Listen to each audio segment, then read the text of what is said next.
ದೇಶದಲ್ಲಿ ಮತ್ತು ಪ್ರಪಂಚದಲ್ಲಿ ಹಾಗೂ ಕರ್ನಾಟಕ ರಾಜ್ಯದಲ್ಲಿ ನಾವು ಯಾರು ಊಹಿಸದ ರೀತಿಯಲ್ಲಿ ಕೊರೋನಾ ವೈರಸ್ ರೋಗ ತೀವ್ರವಾಗಿ ಹರಡಿ ಜನರಲ್ಲಿ ಭೀತಿಯನ್ನು ಉಂಟು ಮಾಡತಕ್ಕಂಥ ಪರಿಸ್ಥಿತಿ ನಿರ್ಮಾಣ ಆಗಿದೆ. ಸರ್ಕಾರ ಅನೇಕ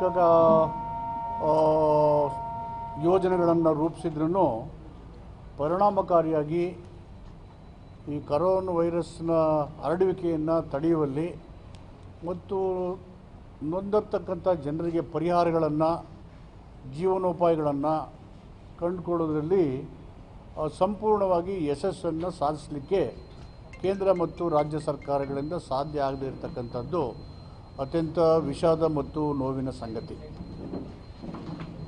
ಈ ಒಂದು ಸಾಂಕ್ರಾಮಿಕ ರೋಗ ಹರಡೋಕ್ಕಿಂತ ಮೊದಲೇ ದೇಶದಲ್ಲಿ ಮತ್ತು ರಾಜ್ಯದಲ್ಲಿ ತೀವ್ರವಾದಂಥ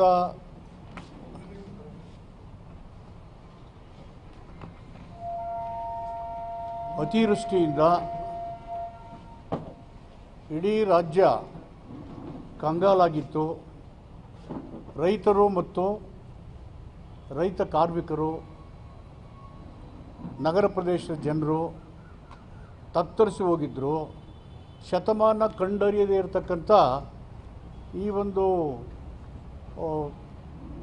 ಪ್ರವಾಹದ ಹಾವಳಿಯಿಂದ ಜನ, ಜಾನುವಾರುಗಳು, ರೈತರು ಸಾಕಷ್ಟು ನಷ್ಟಗಳನ್ನು, ಆಸ್ತಿಯನ್ನು ಕಳ್ಕೊಂಡು ಅನುಭವಿಸ್ತು. ಇಂಥ ಒಂದು ಸಂದರ್ಭದಲ್ಲೇ ಈ ಒಂದು ಅತ್ಯಂತ ಸಂಕಷ್ಟದ ಕಾಲದಲ್ಲಿ ಸಮಸ್ಯೆಗಳನ್ನು ಪರಿಣಾಮಕಾರಿಯಾಗಿ ಎದುರಿಸಬೇಕಾಗಿರ್ತಕ್ಕಂಥ ಸರ್ಕಾರ, ರಾಜ್ಯಾಂಗಬದ್ಧವಾಗಿ ಕಾರ್ಯನಿರ್ವಹಣೆ ಮಾಡಬೇಕಾದಂಥ ಸರ್ಕಾರ ಅದರ ಕಡೆ ಹೆಚ್ಚು ಗಮನವನ್ನು ಹರಿಸ್ತೇನೆ. ಏನು ನಮ್ಮ ಭಾರತದ ಮೂಲ ಕಸುಬು ವ್ಯವಸಾಯ ಇತ್ತು ಮತ್ತು ಉಳುವವನೇ ಭೂಮಿಯ ಒಡೆಯ ಅಂತಕ್ಕಂಥ ಕಾನೂನು ರಾಜ್ಯದಲ್ಲಿ ಜಾರಿ ಇತ್ತು ಮತ್ತು ಇದು ಅತ್ಯಂತ ಪರಿಣಾಮಕಾರಿಯಾದಂಥ ಪ್ರಗತಿಪರವಾದಂಥ ಒಂದು ಕಾನೂನು ಏನಿತ್ತು ಅದಕ್ಕೆ ತಿದ್ದುಪಡಿಯನ್ನು ತಂದು ಇನ್ನು ಮುಂದೆ ಉಳುವವನೇ ಭೂಮಿಯ ಒಡೆಯ ಅಲ್ಲ ಅನ್ನುವಂಥ ತೀರ್ಮಾನವನ್ನು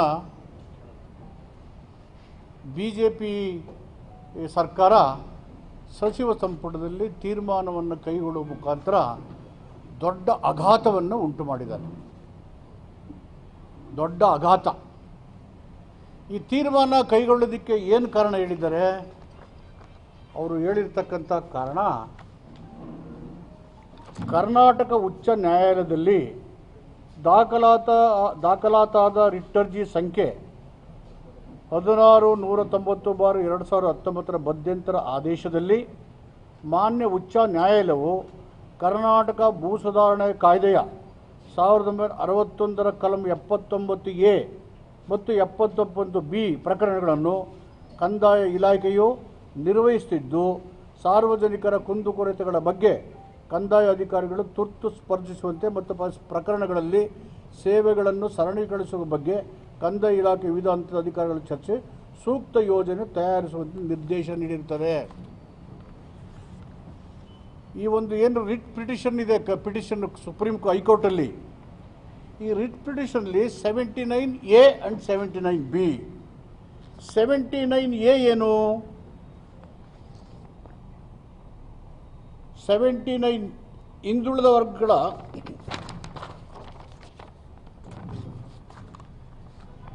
ಸೆಕ್ಷನ್ 70A 60 ಭೂ ಸುಧಾರಣೆ ಒಂದು ಜಾರಿಗೆ ಬರುವಂತೆ 79A, B, C, 80 ರದ್ದುಗೊಳಿಸ್ತಕ್ಕಂಥ, ರಿಪೀಲ್ ಮಾಡ್ತಕ್ಕಂಥ ಒಂದು ತೀರ್ಮಾನವನ್ನು ಮಾಡಿದ್ದಾರೆ.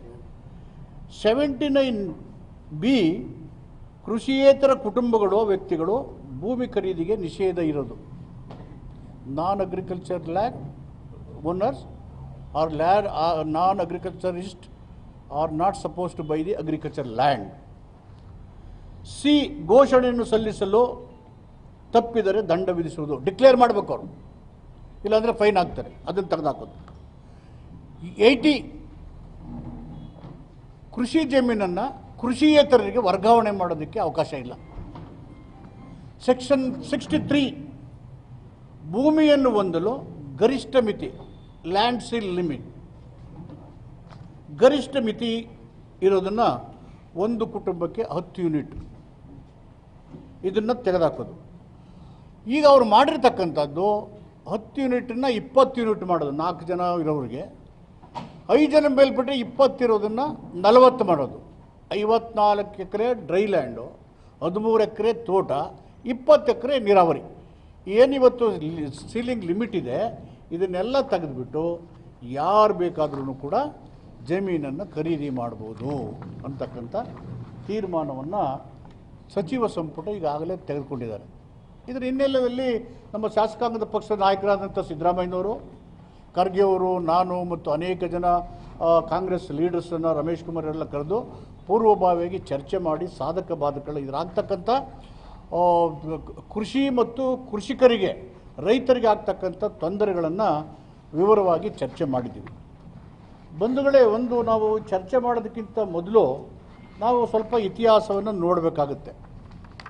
1951 ಇಸ್ವಿ ಶಿವಮೊಗ್ಗ ಜಿಲ್ಲೆಯ ಸಾಗರ ತಾಲೂಕಿನ ಕಾಗೋಡು ಅನ್ನೋದು ಒಂದು ಸಣ್ಣ ಗ್ರಾಮ.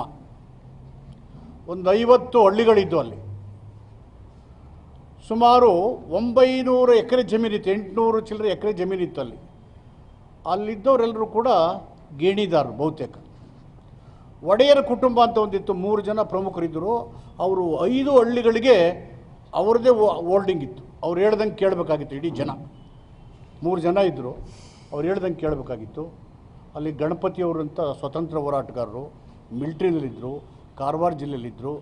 ಇಲ್ಲಿ ಕಾಗೋಡಿನಲ್ಲಿರ್ತಕ್ಕಂಥ ಅನೇಕ ಜನ ರೈತರು ಒಂದು ಸಂಘ ಕಟ್ಟಿ ಹೋರಾಟ ಮಾಡ್ತಾರೆ. ಏನು, ಅಲ್ಲಿ ಯಾರ್ಯಾರು ಭೂಮಾಲೀಕರ ಹತ್ರ ಕೆಲಸ ಮಾಡ್ತಾ ಇದ್ದಾರೆ ಗುತ್ತಿಗೆ ಆಧಾರದ ಮೇಲೆ, ಅವರು ಬೆಳೆದಂಥ ಬೆಳೆಗೆ ಸರ್ಕಾರ ನಿಗದಿ ಮಾಡೋಂಥ ಅಳತೆ ಮಾಡೋದಕ್ಕೆ ಒಂದು ಕೊಳಗ ಅಂತ ಇಟ್ಟಿದ್ರು.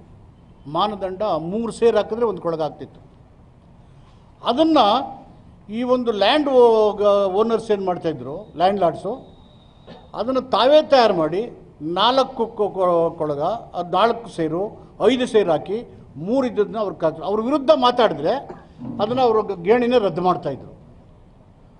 ಮಳೆ ಬಂದರೆ ಕೊಡೆ ಇಟ್ಕೊಳ್ದೇನೆ ಕೊಡೆನ ಕ್ಲೋಸ್ ಮಾಡಿ ಚಪ್ಪಲ್ನ ಕೈಲಿ ಹಿಡಿದು ಭೂಮಾಲೀಕರ ಮುಂದೆ ಸೊಂಟ ಬಗ್ಸಿ ಕೈ ಬಿಟ್ಟು ನಿಲ್ಬೇಕಾಯ್ತು. ಜಮೀನು ಉತ್ಕೊಡ್ತಿದ್ದವರು ಅವ್ರಿಗೆ 15ರಿಂದ 20 ದಿನ ಫ್ರೀಯಾಗಿ ದುಡಿಬೇಕಾಗಿತ್ತು ಜಮೀನಲ್ಲಿ. ಇಲ್ಲಿ ಜಾಗೃತಿ ಮೂಡ್ತಾ ಕಡದಾಳ್ ಮಂಜಪ್ಪನವರು ತೀರ್ಥಹಳ್ಳಿ ಭಾಗದಲ್ಲಿ ರೈತ ಭೂಮಾಲೀಕರು ಮತ್ತು ಗೇಣಿದಾರರ ಸಂಘನ ಸ್ಥಾಪನೆ ಮಾಡಿ ಸಮನ್ವಯ ಸಾಧಲಿಕ್ಕೆ ಪ್ರಯತ್ನ ಮಾಡಿದ್ರು. ಅದು ಯಶಸ್ವಿ ಆಗಲಿಲ್ಲ. ಆಮೇಲೆ ಕಡದಾಳ್ ಮಂಜಪ್ಪನವರು ಆದಮೇಲೆ ಶಾಂತವೀರ ಗೋಪಾಲಗೌಡರು ಈ ಚಳುವಳಿಯನ್ನು ಕೈಗೆ ತಗೊಂಡು ಅಲ್ಲಿ ಸಂಘಟನೆ ಮಾಡಿ ಜಾಗೃತಿ ಮಾಡಿ ಮಾಡ್ತಾರೆ, ಜಮೀನು ಕೊಡಬೇಕು ಅಂತೇಳಿ. ಆಗ ಒಡೆಯರವರು ಅವ್ರಿಗೆ ಒಂದು 4 ಆಣೆ 1 ಎಕರೆಗೆ ಕಂದಾಯ ಕಟ್ತಾಯಿದ್ದು. ಆ ಕಾಲದಲ್ಲಿ 3,000 ರೂಪಾಯಿನ ಕಂದಾಯ ಕಟ್ತಾರೆ ಅವರು. 1 ಎಕರೆಗೆ 4 ಆಣೆ ಕಟ್ಟಿದ್ದಾರೆ, 3,000 ಕಟ್ಟಿದ್ರೆ ಎಷ್ಟು ಎಕರೆ ಇತ್ತು ಅವ್ರಿಗೆ. ಆ ಸಂದರ್ಭದಲ್ಲಿ ಗೇಣಿದಾರರಿಗೆ ನೀವು ಜಮೀನು ಕೊಡಬೇಕು, ನ್ಯಾಯ ಕೊಡಬೇಕು, ಜಾಗೃತಿ ಮೂಡಿಸ್ತಾರೆ ಊರೆಲ್ಲ ಸುತ್ತಾಡಿ. ನಾವು ಕೊಟ್ಟಂಥ ಏನು ನಿಮಗೆ ಭೂಮಾಲೀಕರಿಗೆ ನಾವು ಗೇಣಿನ ಕೊಡ್ತಾಯಿದ್ದೀವಿ, ನಾವು ಬೆಳೆದದ್ದು ನಿಮ್ಗೆ ಕೊಡ್ತಾಯಿದ್ದೀವಿ ಪಾಲನ್ನು, ಅದಕ್ಕೆ ರಸೀತಿ ಕೊಡಿ. ನಮ್ಮದೇ ಆದ ಸರ್ಕಾರ ನಿಗದಿ ಮಾಡಿದಂಥ ಏನು ವೆಪನ್ ಇದೆ ಕೊಳಗ 3 ಸೇರಿದು ಅದರಲ್ಲಿ ಅಳತೆ ತಗೋಬೇಕು. ನಿರ್ಬಂಧ ಮಾಡಿದಾಗ ಇವರು ಕೇಳ್ದೇನೆ ಇವರು ಅತಿಕ್ರಮಣ ಮಾಡಲಿಕ್ಕೆ ಪ್ರಯತ್ನ ಮಾಡಿದಾಗ ಎಂಟೈರ್ ಫೀಲ್ಡಲ್ಲಿ ಅವರಿಗೆಲ್ಲ ಪೊಲೀಸ್ ಇಳಿಸಿ ಲಾಠಿ ಚಾರ್ಜ್ ಮಾಡಿ ಇವರ ಎದುರಿಸಿ ಆಚೆ ಓಡಿಸ್ತಾರೆ. ಆವಾಗ ಗೋಪಾಲಗೌಡರು ಚಳುವಳಿ ಮಾಡಿ ಸಮಾಜವಾದಿ ಚಳುವಳಿ, ರೈತ ಚಳುವಳಿಯನ್ನು ಕೂಡಿಸಿ ರಾಮಣ್ಣವರು ಲೋಹಿಯಾಲ್ ಅವರನ್ನು ಅಲ್ಲಿ ಸಭೆಗೆ ಕರೀತಾರೆ. ರಾಮಣ್ಣವರು ಲೋಹಿಯವರು ಬಂದು ಸಭೆ ಅಡ್ರೆಸ್ ಮಾಡೋಕ್ಕೆ ಬಂದಂಥ ಲೋಹಿಯವರು ನೋಡೋಕ್ಕೆ ಸಾಗರ ಸುತ್ತ ಎಲ್ಲ ಜನ ಸೇರ್ತಾರೆ. ಸೇರಿದ ಮೇಲೆ ಇವರು ನುಗ್ಗಿ ಏನು ಒಡೆಯರ್ ಜಮೀನಿಂದ ಪೊಲೀಸ್ ಇತ್ತು ಅಲ್ಲಿ ಎಲ್ಲ ನುಗ್ಗಿ ಜನ ಎಲ್ಲ ನುಗ್ಗಿ ಪೊಲೀಸೆಲ್ಲ ಓಡಿಸಿ ಭೂಮಿಯನ್ನು ವಶಪಡಿಸ್ಕೊಳ್ತಕ್ಕಂಥ ಪ್ರಯತ್ನ ಮಾಡಿ ಇನ್ಕಿಲಾಬ್ ಜಿಂದಾಬಾದ್ ಅಂತ ಹೇಳಿ ಕೂಗಿ ಶುರು ಮಾಡ್ತಾರೆ. ಇದು ದೇಶ ಮತ್ತು ಅಂತಾರಾಷ್ಟ್ರೀಯ ಗಮನವನ್ನು ಸೆಳೀತದೆ. 1951 ಆವಾಗ ಸಾಗರದಲ್ಲಿ ರೈಲ್ವೆ ಇದಕ್ಕೆ ಬಂದಾಗ ಪೊಲೀಸರವ್ರ ಮೇಲೆ ಕೇಸ್ ಹಾಕಿ ಅರೆಸ್ಟ್ ಮಾಡ್ತಾರೆ. ನೆಹರೂರವರಿಗೆ ಸುದ್ದಿ ಹೋಗಿ ಅವ್ರಿಗೆ ಹಾಕಿದ್ದ ಕೇಸನ್ನು ವಾಪಸ್ ತೆಗೆಸಿ ಮತ್ತೆ ಅದನ್ನು ವಾಪಸ್ ತೆಗೆದು ಮಾಡಿದಾಗ ಅಲ್ಲಿಂದ ಲ್ಯಾಂಡ್ ರಿಫಾರ್ಮ್ಸ್ನ ಹೋರಾಟಗಳು ಶುರುವಾದಾಗ 1952ನಲ್ಲಿ ಶಾಂತವೇರಿ ಗೋಪಾಲಗೌಡರು ವಿಧಾನಸಭೆಗೆ ಆಯ್ಕೆ ಆಗ್ತಾರೆ. ಕಡಿದಾಳ್ ಮಂಜಪ್ಪನವರು ಕಂದಾಯ ಮಂತ್ರಿ ಆಗಿದ್ದಾರೆ. ಆ ಸಂದರ್ಭದಲ್ಲಿ ಜತ್ತಿಯವರು ಬಿ ಡಿ ಜತ್ತಿಯವರು ಕೊಟ್ಟಂಥ ಒಂದು ವರದಿಯ ಆಧಾರದ ಮೇಲೆ ಅದನ್ನು ಭೂ ಕಾಯ್ದೆ ಶಾಸನವನ್ನು 1961ನಲ್ಲಿ ಜಾರಿಗೆ ತರ್ತಾರೆ. ಇದು ಇತಿಹಾಸ. ಕರ್ನಾಟಕ ರಾಜ್ಯದ ಉಳುವವನೇ ಭೂಮಿಯ ಒಡೆಯದ ಇತಿಹಾಸ ಎಲ್ಲಿಂದ ಶುರುವಾಯಿತು? ಶಿವಮೊಗ್ಗದಿಂದ. ನಮ್ಮ ಮುಖ್ಯಮಂತ್ರಿ ಯಡಿಯೂರಪ್ಪನವರು ಅಂಥ ಜಿಲ್ಲೆಯಿಂದ ಬಂದು ಮುಖ್ಯಮಂತ್ರಿಯಾಗಿ ಈ ತೀರ್ಮಾನ ಮಾಡೋದಕ್ಕೆ ಅವರು ಅಧ್ಯಕ್ಷರಾಗಿದ್ದರು ಅಂದರೆ ನಿಜವಾಗ್ಲೂ ನೋವಿನ ಸಂಗತಿ. ಎಂಥ ಇತಿಹಾಸ! ಇದಕ್ಕೆ ಪೂರಕವಾಗಿ ಹಿಂದೆ ಕೋಟಿ ತಲವಾರು ಅನ್ನೋದು ಇರ್ತದೆ. ಇಲ್ಲಿ ಈ ಒಂದು ಜಮೀನನ್ನು ಮಾಡೋ ಸಂದರ್ಭದಲ್ಲಿ ಮಹಾರಾಷ್ಟ್ರದಲ್ಲಿ ಕೋಟಿ ತಳವಾರ ಪದ್ಧತಿಯನ್ನು ಅಲ್ಲಿಯ ರೈತ ಜಮೀನ್ದಾರರು ಅವರನ್ನು ದುರುಪಯೋಗ ಮಾಡಿ ಅವರನ್ನು ಶೋಷಣೆ ಮಾಡಿ ಟ್ಯಾಕ್ಸ್ನ ಹಾಕಿ ಅವರು ಬೆಳೆದಂಥ ಎಲ್ಲ ಕಿತ್ಕೊಳ್ಳುವಾಗ 1935ರಲ್ಲಿ ಮಹಾರಾಷ್ಟ್ರ ಅಸೆಂಬ್ಲಿಯಲ್ಲಿ ಒಂದು ರೆಸಲ್ಯೂಷನ್ನ ಮೂವ್ ಮಾಡಿ ಅಮೆಂಡ್ಮೆಂಟ್ ಮಾಡಿ ಅದಕ್ಕೆ ಅವರು ಸಕ್ಸಸ್ಸನ್ನು ಪಡೀತಾರೆ ಬಾಬಾ ಸಾಹೇಬ್ ಅಂಬೇಡ್ಕರ್ ಅವರು. ಅದು ಆದಮೇಲೆ ತೋಟಿ ತಳವಾರ ರದ್ದಾಗಿ ಅವರಿಗೆ ಫಲ ಸಿಗುತ್ತೆ. ಸೊ ಅದು 1935ನಲ್ಲಿ. ಆನಂತರ ಅಂಬೇಡ್ಕರ್ ಅವರು 1941ನಲ್ಲಿ ಕಾನ್ಸ್ಟಿಟ್ಯೂಯನ್ಸ್ ಅಸೆಂಬ್ಲಿನಲ್ಲಿ ಇದನ್ನು ಮೂವ್ ಮಾಡ್ತಾರೆ. Ambedkar, he opposed the notion that land is only a source of livelihood. His view was that in India, land was also the determinant of one's social status. A landowner considered himself to be of a higher social standing than a landless person. ಜಮೀನು ರೈತನಿಗೆ ಒಂದು ಸಾಮಾಜಿಕ ಸ್ಥಾನವನ್ನು ಕೊಡುತ್ತೆ. Land will give a social status to a farmer than a landless person. ಎಂಥ concept ಇದು! ಸಂವಿಧಾನಕ್ಕೆ ಪೂರಕವಾಗಿರ್ತಕ್ಕಂಥ constitution. ಅದಕ್ಕೆ ಅವರು ಕರ್ನಾಟಕದಲ್ಲಿ 97,100 ಜನರು ಕುಟುಂಬಗಳು SC ಸಮುದಾಯಕ್ಕೆ ಸೇರಿದ್ದಾವೆ. 1,46,000 ಎಕರೆನಲ್ಲಿ ಕೃಷಿ ಮಾಡ್ತಾ ಇದ್ದಾರೆ. 56,000 ಕುಟುಂಬಗಳು ST ಕುಟುಂಬಗಳು 1 ಲಕ್ಷಕ್ಕೂ ಹೆಚ್ಚು ಎಕರೆಯಲ್ಲಿ ನೀರಾವರಿ. ಇದು ಅಗ್ರಿಕಲ್ಚರ್ ಸರ್ವೆ 1951-16. 86 ಲಕ್ಷಕ್ಕೂ ಎಷ್ಟು ರೈತ ಕುಟುಂಬಗಳು ವ್ಯವಸಾಯ ಮಾಡ್ತಾ ಇದ್ದಾರೆ. 86. ಕನಿಷ್ಠ 3 ಎಕರೆ ಒಂದು ಕುಟುಂಬಕ್ಕೆ. 3 ಎಕರೆ ಒಂದು ಕುಟುಂಬಕ್ಕೆ ಅಂದರೆ ಕೋಟ್ಯಾಂತರ ಜನ ಅಗ್ರಿಕಲ್ಚರ್ ಲೇಬರ್ಸ್. ಉದ್ಯೋಗ, ಉತ್ಪಾದನೆ, ಆರ್ಥಿಕ ಸ್ವಾವಲಂಬನೆ, ಹಳ್ಳಿಯ ಬದುಕು ಇವೆಲ್ಲವನ್ನ ಕೊಡ್ತಕ್ಕಂಥ ಒಂದು ಮಹತ್ತರವಾದಂಥ ಕಾಯ್ದೆ ಇದು.